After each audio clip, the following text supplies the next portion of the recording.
I'm Denise and I've done a few Facebook Lives, normally doing light language. So this is going to be something a little bit different for me. And I'm probably going to be doing more of these, maybe not just talking about dragons, but more of them in terms of kind of sharing some of the stuff that I've picked up over the years in the time that I've been doing energy work on myself and on the land. And something that I've been nudged to talk about today is dragons. And yeah, this kind of feels like I'm coming out a little bit, which I have been doing more and more for the last 2 years. So when I started on my journey of healing, I started to connect with angels. Even the idea of angels to me at the time just seemed a little bit out there. And maybe something that I associated a little bit with religion, which wasn't really kind of where I was coming from. But my Reiki master, Jacqueline, was a very grounded ex-teacher, very down to earth. And she talked about angels a lot. And she also talked about fairies, which got me along the road of working with fairies as well. Yes, I do believe in fairies. And as part of that progression, something that has come in for me since I've been in England and I've been doing even more work on the land is working with fairies. Sorry, working with dragons. Got a bit distracted then. So dragons to me are part of the elemental realm. And when I connect with them, I just feel such love from their hearts. To me, their vibratory rate is higher than ours, which is why we can't really see them.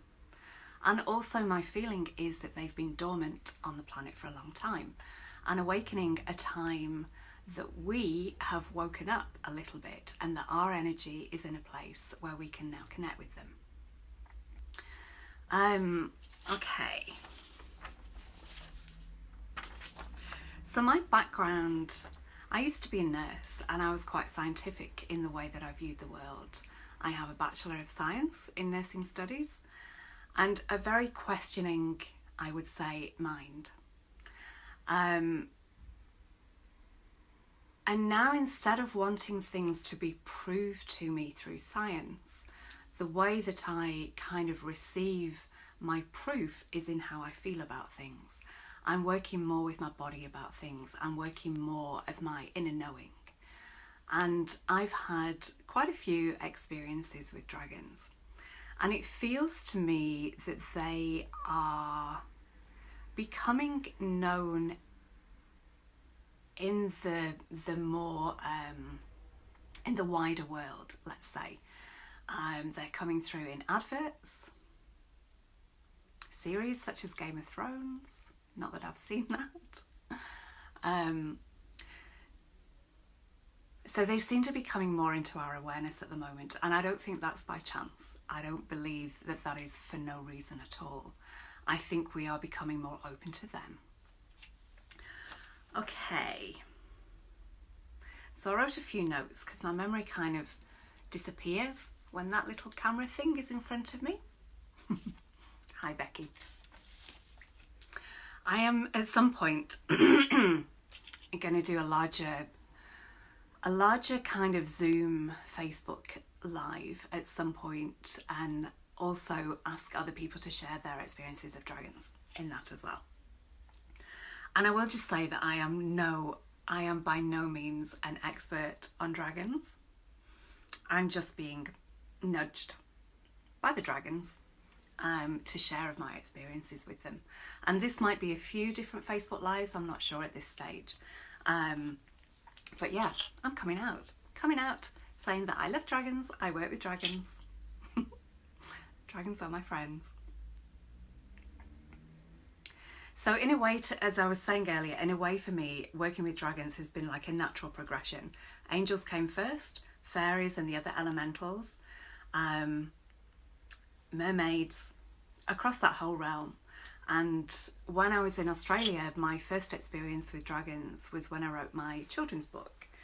And there was, I didn't know the book was about dragons when I first started writing it. It's called Guardians of... No, I'm not going to tell you the name of it just yet. I'm going to keep that till I've done more work on it. The book is finished, but I don't actually have a computer at the moment. Well, there is my mum's computer, but I don't actually have one of my own, and I need a laptop really to start working on it. So I'm trusting that that's going to happen this year, because I need that for other things as well. But in the meantime, the book is put to one side. But what happened, my first interaction with a dragon in that book was a beautiful Welsh dragon called Morgwynnen. And he was semi-retired. Beautiful dragon. He was reading a book when I saw him in my mind's eye, and he had a little pair of glasses on the end of his nose. And he was guarding, for want of a better word, the Wizard College. And yeah, so that story progressed, and that was where a lot of my interactions with dragons started. And that was in 2006 when that first began. And I would like to just mention something of what I feel is a deep misrepresentation of dragons over the last however many hundreds of years. So there was movement by the church to kind of vilify dragons. They've been very misunderstood. And to me, the dragons represent the divine feminine energy, that nurturing, kind of magical energy. And to me, dragons don't just do magic, they are magic. But the church and I guess society kind of vilified them as being quite demonic. And they have been very much associated with evil, which is really not my experience of them. When I connect heart to heart in meditation space, or as I'm working with dragons, what I feel is pure love. And so at that time in our history began the separation from many things. Much of the magic in our lives kind of disappeared along with our connection with dragons. And I forgot what I was going to say. Let me consult my notes. Yes, and also the mistreatment of dragons as well. Since I've been back in the UK, a lot of the work that I've been doing has been on the Earth's energy grid. And in that work, what I'm doing is connecting with the original energy lines of the Earth before the matrix was inverted and as such distorted. So those deep, pure energy lines of Gaia, of Mother Earth, are deep in the Earth. They also come up to the surface, but a lot of it has been distorted with a distorted matrix. So a lot of the work that I've been doing has been unraveling that distorted matrix and bringing down new frequencies, new templates of energy, new energy lines, and connecting them sometimes with the old energy lines, with Gaia's lines, and bringing that pure frequency back. And a lot of us who are doing work on the Earth's grids, in that we are connecting with dragons, whether or not that is consciously. And energy lines and energy grids are really the dragon's domain. To me, they were instrumental in creating the Earth's original, pure, divine energy lines. So a lot of, as I say, a lot of us who work on those lines have, whether we've known it or not, been actually working with the dragons. Okay, so I might be a little bit all over the place, but I'm just kind of bringing through what I'm nudged to. Yeah, that's where I was going with that. So some of the work that I've been doing with the dragons has been actually awakening them. And my feeling on that is that they've been lying dormant for hundreds of years, as I said before, waiting for our hearts to open. That's a huge aspect of it, but also waiting for our energy frequency to have raised to such a level, first of all, that it's safe for them to come out, but also it's just a timing thing. It's like when there's a certain resonance. So our frequency has risen, so that means that they're being awakened now. And a lot of us have been doing work to actually awaken the dragons. When I do that work, a lot of it has come through in the old churches. I'm in North Yorkshire at the moment, and there are many really old churches here that are still here, and they're like, around 1,000 years old, and they were built on the original pagan druid sacred sites, and they knew the strong energy spots. So the old churches were built on the strong energy spots, which also meant that when that distortion of the church was there, that energy was going into the strong energy lines as well. So it kind of distorted those strong energy hotspots. So a lot of the work that I've done in the old churches here, as I mentioned before, it's been to unravel that distorted matrix, kind of roll it back a bit and bring in these new frequencies. And a lot of that has been anchoring in the divine feminine energy, which is coming through on the planet at the moment really strongly. And when I've done that, I've often felt that deep in the earth beneath the churches is where the dragons have been, and they've been sleeping. So I've brought through light language to actually awaken them. And that is such a really beautiful process. Probably one of the biggest ones of that I did was in Edinburgh. I think it's called the Mile, it's not, I don't think it's the Mile Road, but it's a mile-long road where people used to actually live. It was very heavily populated hundreds of years ago, and people actually lived beneath the road. And the energy there, when you feel into it, it felt really quite distorted to me. This is the road that leads to Arthur's seat, and there's really strong energy there at Arthur's seat. But the energy around it felt to me quite distorted. So as I walked down the road, I was clearing a lot of the energy as I was walking down. But when I was coming back, stopped in a coffee shop with a friend, and I really had the feeling of there being, I think it was 4 dragons, but there was one really huge dragon that to me felt the size of the road, which is a mile. So it was a huge, massive dragon. So I brought through codes fairly silently at the coffee shop, sitting outside on the road to actually awaken the dragons, and the energy was really strong in that. So that's just one of the occasions of awakening dragons. I've also done that in Wales. Wales to me is an amazing country in their reverence to the dragons, and that's something else that I wanted to mention. It's so interesting to me that dragons are a part of the myth and culture of so many nations across the world. China, Australia, that there are many and many more that actually have dragons as part of their culture, and they represent the energy lines generally in those cultures. And as you know, Wales actually has a dragon on its flag. Unlike England, where St. George, there is the story of St. George and the dragon. And I heard recently that story was actually very misrepresented, that actually what had happened was George went into the cave and sang to the dragon and opened the dragon's heart, and the dragon became the maiden. So there is a strong link between dragon energy and that feminine energy as well, even though they are quite fierce in their energy, fierce protectors, which to me is a masculine energy. So they really hold that balance of masculine and feminine energy.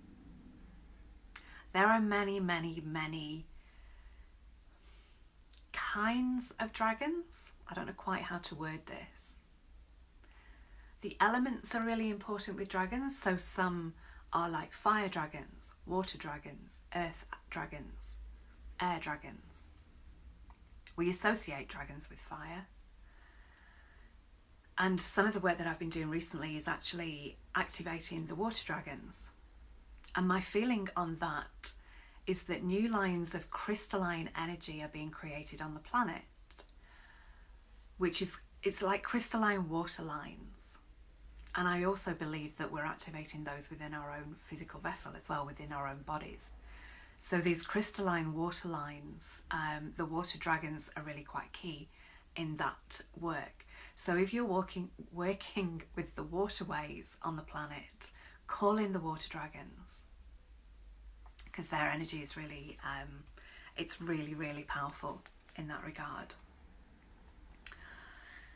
Okay, I wrote the question, do I believe that dragons ever walked on this planet? Yes, I do. Do I believe that dragons will walk again on this planet? Yes, I do. Do I believe that we will see them walking on the planet? Maybe not. And that to me is because, and this is what I learnt about angels, that angels, the energy of angels vibrates at a higher frequency than we do. Therefore, we can't always see them.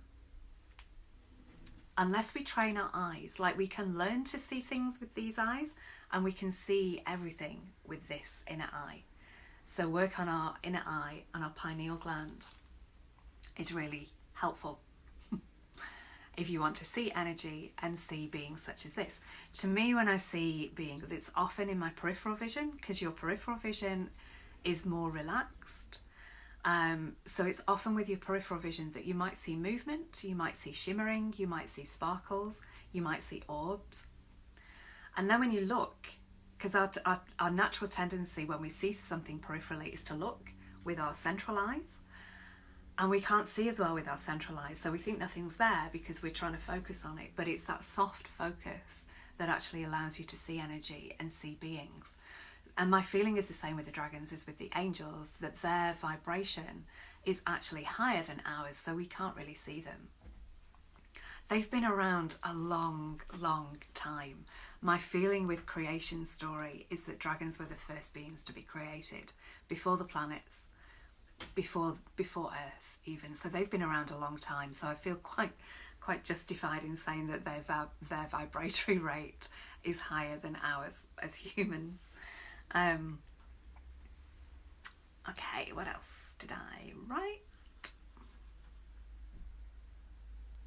Oh, I've actually said a lot of what I've written down already. I'm going to have a look and see if there's any questions. I can't see from back there, so I'm just going to lean forward and have a look in.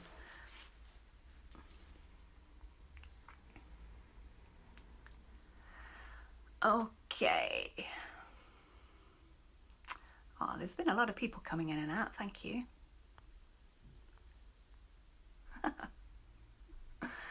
Thank you, Claire.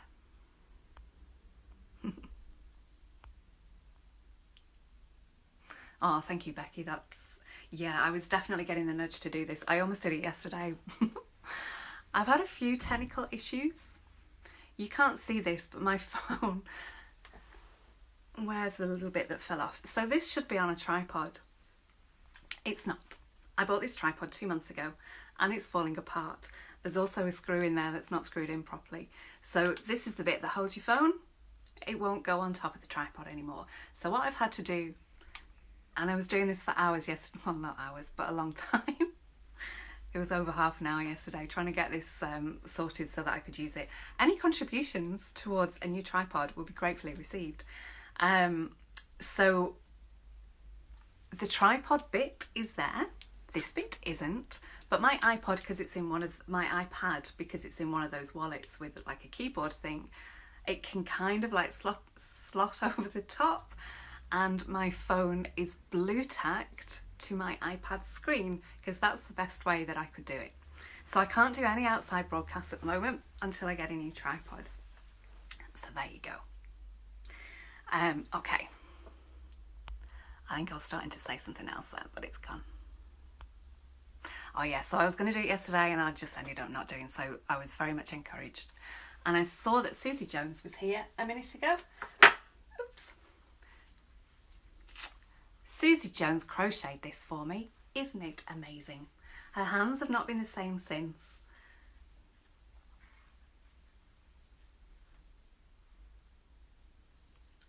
I've forgotten her name. Not Susie Jones, the dragons. Anyway, something else that I felt in regards to this. So I got this last year. It's a little papier-mâché egg with an eye in. And one day I glanced at this, looked in the eye and went, because I realised that actually all these dragons, toys, ornaments, whatever you might call them, crystal dragons, they all actually do contain the energy of at least one dragon. So when you connect to these, you are actually connecting to real dragons. Isn't that amazing? I'm going to show you this as well. If anyone does have any questions, please write them down. I've not got to the end of all the bits yet. Found this on the beach recently as well. I'm just going to show you this because you might well get an activation from it. Trying to get it at an angle. Can you see an eye and a nose? So this very much felt like dragon egg energy to me. This was found on a beach in Yorkshire. I think it was Hunmanby Beach. One of the ones around there. There's even like little nostrils there. And dragons have been coming through in the codes that I've been creating as well. So I used to work a lot with angels, and I haven't really been working with angels so much recently, or ascended masters, but the dragons I have been working with a lot. Okay, just gonna have a look.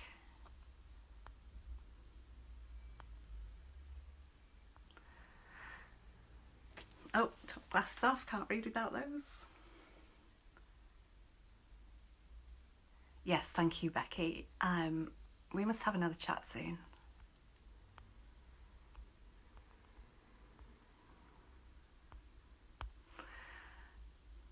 Dum-de-dum.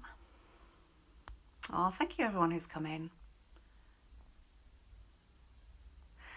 Yeah, Becky's put that the water dragons that she originally worked with came to help her with healing. When I lived in Australia,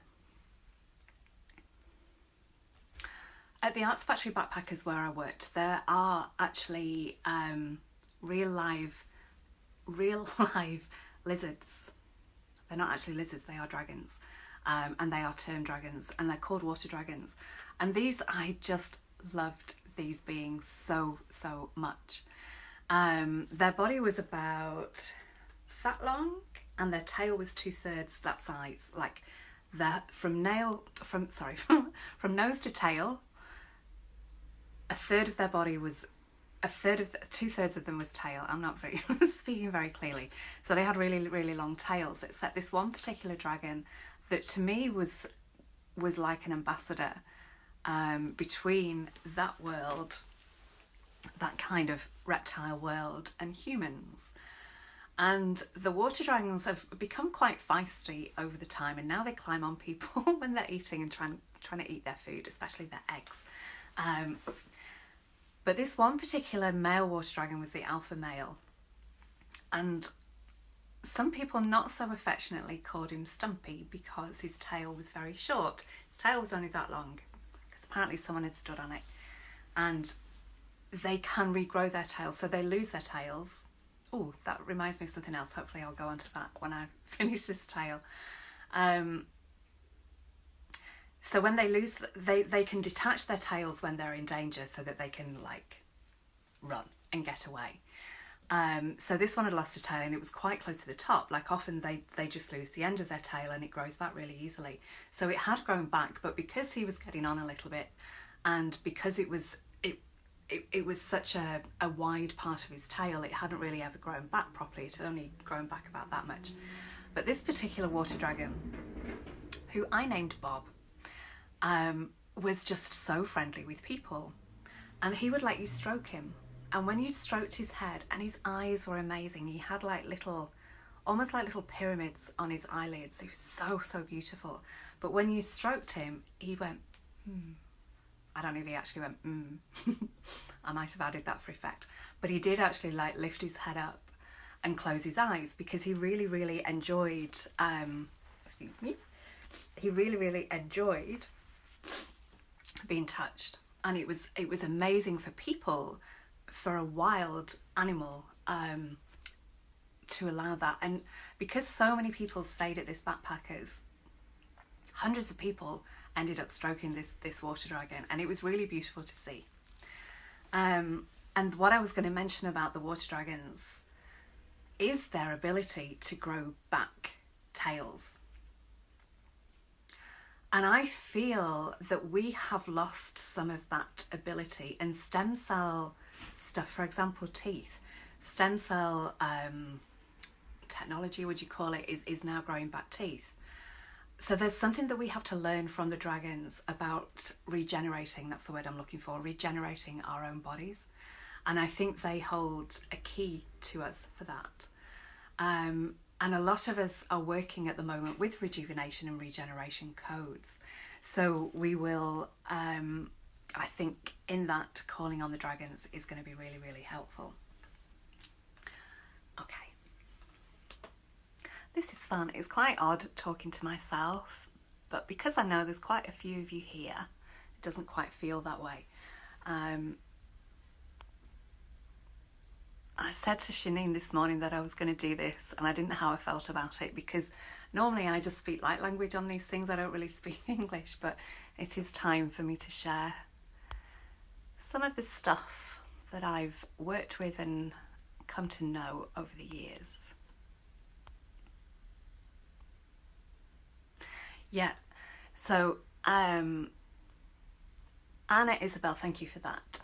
She has said, I am seeing, feeling, hearing dragons everywhere. They're with us, and that feels like celebration. And I totally concur with that. And I don't know where this is going to lead, but it feels really important. So maybe we will start seeing them walking down the streets. How awesome would that be? How can I connect better with the energy of the earth? Good question. Take your shoes off. I'm not sure where you're living. It was so much easier to do that in Australia. Connecting with the earth, one really helpful way is to not wear shoes. So if you're able to go in a place, I know it's winter in the northern hemispheres, and I don't know where you are, but when you can do, walking with your feet to the ground is so, so helpful. That's the first thing. But even without that, like most of us aren't really in a position where we can walk barefoot. So in fact, let's just do this now if you wish to. If not, you can do it another time. I don't recommend you do this if you're driving. So I'm just going to talk us through a little connection with the earth. Okay, so the first thing to me is to bring your awareness to your heart space in the center of your chest. So take a few, take a few long and slow deep breaths, just breathing love into your heart space. And in that, you're actually expanding your heart. In fact, the best way to expand your heart is to put one or both hands on your heart space and say to your own heart, I love you. I love you. I love you. I love you. And that not only expands your own heart, but it expands all hearts on the planet. So I'm just visualizing all of the hearts of people watching this now connecting together. And it's like we're creating a beautiful grid, a web of energy all around the planet, a web of love.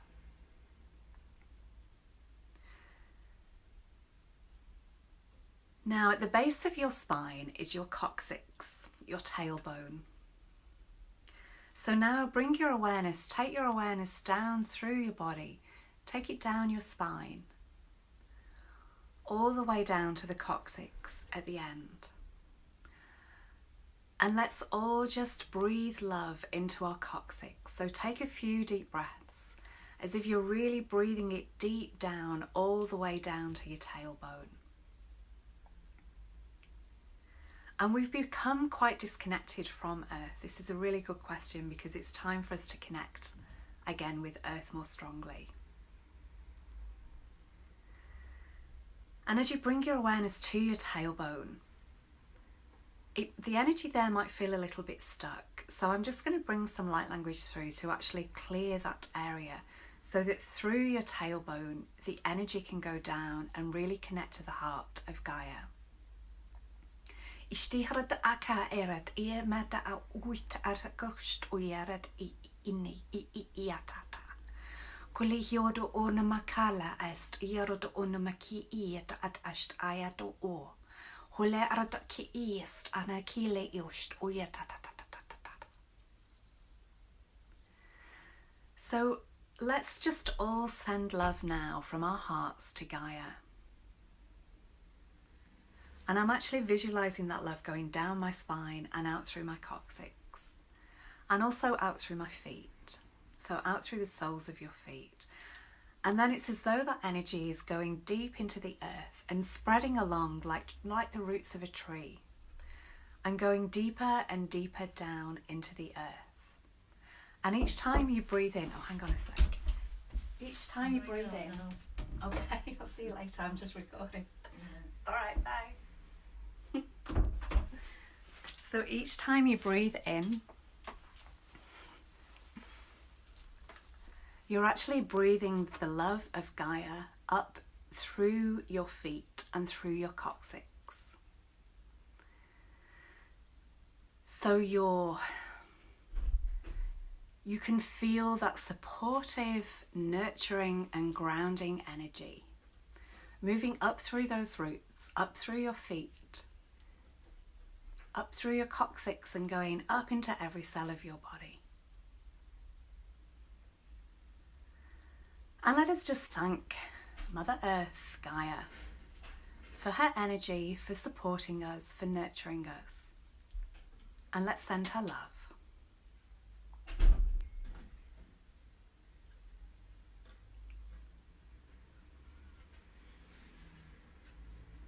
So when you're ready, opening your eyes. So other ways to connect with Gaia are through the creatures, through the birds, through the plants, through the trees.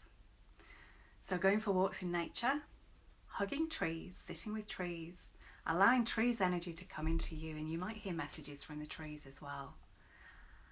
And the veil at the moment, as they say, is getting thinner, which means that we're more able to hear the energy that the birds, the trees, the plants, the animals, everything is actually emitting. And they would be really joyful if we would connect with them. So yes, that's another way to connect with Gaia as well, is actually through her through her animals. And I think really just having an open heart and the desire to connect with the earth means that you will connect with her. And she's so appreciative of that. And also with the sun, it just feels an appropriate time just to mention the sun energy, that strong fire energy, and connecting with the sun as a being of light as well, connecting with the sun as a sentient, conscious being. I was guided to do this last summer, and in the same way that I send love from my heart to Gaia, but this is sending love out to the sun and allowing the sun's energy to come back into your solar plexus. And to me, the solar plexus is like a battery. It's like a battery pack, like a solar battery. And especially in the winter where we're not actually seeing the sun very much, it's really helpful and useful to connect still with the sun's energy, even though you can't see it.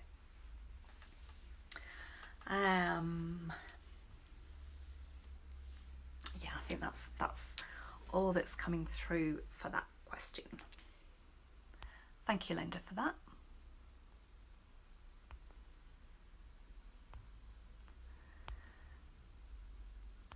Hi, Lisa. is there? Okay, question from Heather. How can dragons assist us individually and as a collective to heal? Good question. So my feeling on that is that as beings of light, any of the beings of light can help us to heal. For me, their role is more in the energy lines and the way that I'm connecting with them in healing at the moment. You can call in the elements. So you're calling in the dragons as well when you're calling in the elements. So if your body feels like it needs, say, the element of water to soothe, visualizing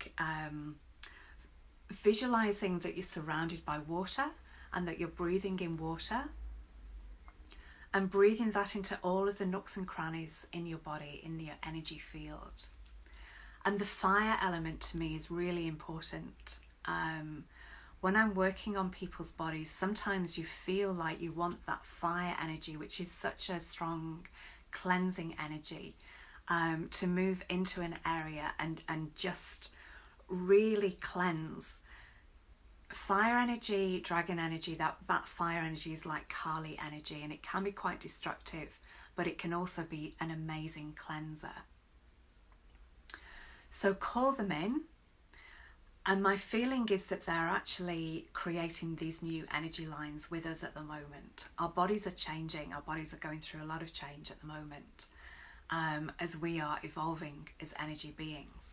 So we are creating new energy lines in our bodies, and some of these, as I mentioned before, are these new crystalline water lines, and they are here to help us. Like it's not their only role, but they are really willing, in my experience, to help us with things.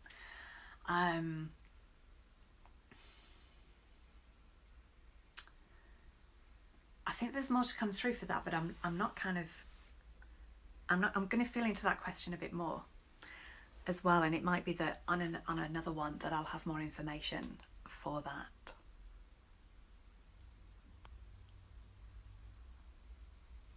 I just want to say as well at this point that my feeling is that there would have been some what's the word I'm looking for? It's not quite reluctance. That hesitance is the word that I'm looking for on behalf of the dragons to work with us as well. So part of the global healing and individual healing is forgiveness. And it feels to me that when we're sending love to dragons, we're actually really kind of promoting that forgiveness energy. And forgiving ourselves for what our ancestors in the past have done. And that can be to dragons as well, because as I said before, the energy has been so dark on the planet for such a long time that humans have been mistreated. Humans have mistreated humans. Humans have mistreated animals. And humans mistreated dragons as well. My feeling on that is that they have forgiven us, but we need to forgive ourselves. I connect whales and dragons together quite a lot. Their energy to me in some ways is similar. And one time when I was on the beach in Byron and I was connecting with the whales, and I've always wanted to speak to animals and, telepathically connect with animals. And whales are amazing to kind of practice that with because they're really good at it. So I was having a little conversation with the collective whale energy. And whales live a long time. And in Byron Bay, whales were still hunted in the 70s.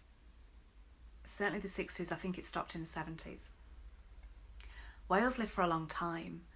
And my feeling is that a lot of the whales that are alive now would have been alive then.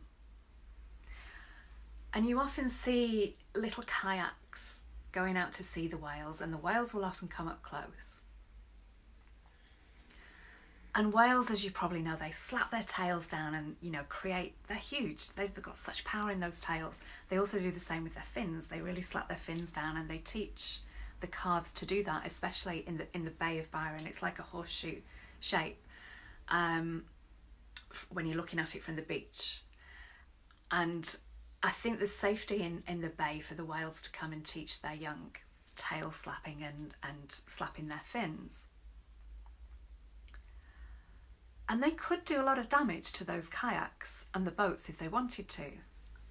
And my feeling was really strong that they didn't, even though a lot of them would have been alive and it would still be known to them what humans did to them. My question to them was, have you forgiven us for that? Are you still holding on to any energy relating to that? And the message that I got really quite clearly was that they'd moved on from that feeling, but that we as humans haven't. We are still holding guilt about that. And they were asking us to let go of that guilt, to connect with them in love, and that the forgiveness had already happened. And I feel it's the same with the dragons as well. It's like, you know, you'd forgive a child if a child did something a little bit silly, a little bit, you'd forgive your child. And my feeling is it's the same kind of feeling that they look on us as being quite stupid children sometimes, that are acting from a place of ignorance, and from a place of not really being that evolved, so that they forgive us because they're kind of, relating to us on that level. I hope that makes sense. Okay, just looking through.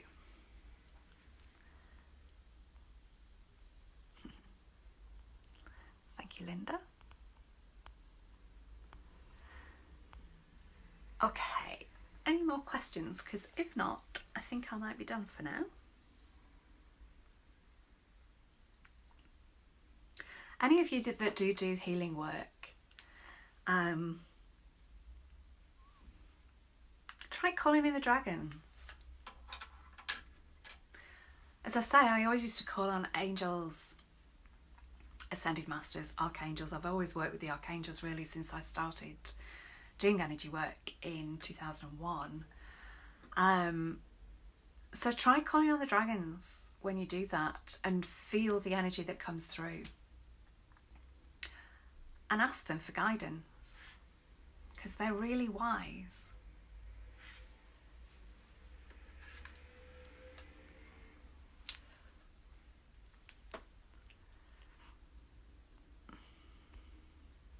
That's a good point. I think the dragon's energy has shifted with our energy shifting as well. Thank you.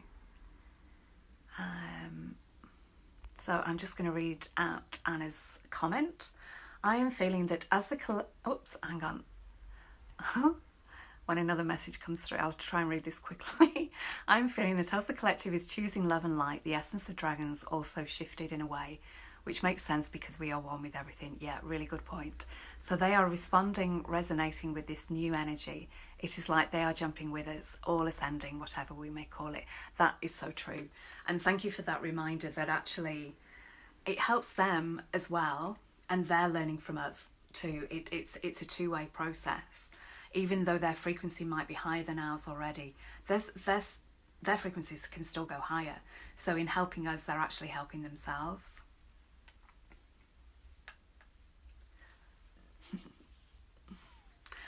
Okay, I'm just gonna, I know there's a bit of a delay, so I'll just see if there are any more questions. This has been fun. Going to have a little drink of water.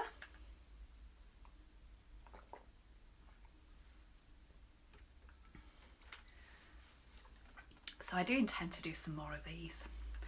And as I say, any contributions towards a better tripod that probably costs a little bit more money than the one I bought, gratefully received. So I can do some outside broadcasts again, because it's broken. And I only bought it in October, I think. And I can't find the company online either. And probably there's not much point repairing it if it's already broken. If anyone knows of any good tripods out there that you're using, do share. Okay, I think the sun's shining, the sky is blue, and I haven't been outside yet, and it's 2 o'clock. So I'm going to go out, I'm going to connect with some dragons, probably do some earth energy work. Thank you all for being here. It's always really strange having to end a call. You're like, oh, I don't want to, it's nice being here. So there's more videos on my YouTube channel, which is Inner Peace with Denise. Please feel free to subscribe. If anyone is interested in having a session, I do energy healing work with the dragons. And I do light language activations as well, which can be for a particular purpose. Most of my work these days is online. I also do group work. There is a light language call this Wednesday. And next Friday, Zahara Celestial is joining me on Love Speaks Love, which is an online chat show. If you haven't seen it yet, check out the little page. I haven't invited anyone to the page yet, but a few people have found it. There's a Facebook group and there's a Facebook page, and they're called Love Speaks Love. So feel free to join us on Friday with Zahara Celestial. We will be having a little chat together and bringing in some codes together. So that will be amazing. Just gonna read this message before I go.